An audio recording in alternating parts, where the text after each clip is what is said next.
Hello দর্শক, আপনাদের সামনে বড়ই গাছ নিয়ে আসছি। এটা হচ্ছে আপেল কুল বড়ই। এই তো বড়ই ধরছে, কেবল বড়ই ধরেছে, নিচে থেকে ছোট ছোট বাচ্চা কাচ্চারা ছিঁড়ে নিয়েছে।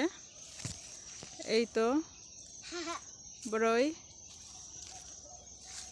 এই যে যখন পাকবে তখন আপেলের মতো কালার হবে, তাই আপেল কুল এই বড়ির নাম। যখন আপেলের মতো কালার আসবে তখন খুব সুন্দর লাগবে দেখতে, খেতেও অনেক টেস্ট, খুব সুন্দর কালার হয়, একেবারে লাল টকটকে আপেলের মতো। আপেল যেরকম কালার হয় ঠিক সেরকমই হয় বড়ইগুলো। এই তো কেবল ধরছে, তো কালার হয়নি, তবে এই যে কালারের মতন আসছে কেবল।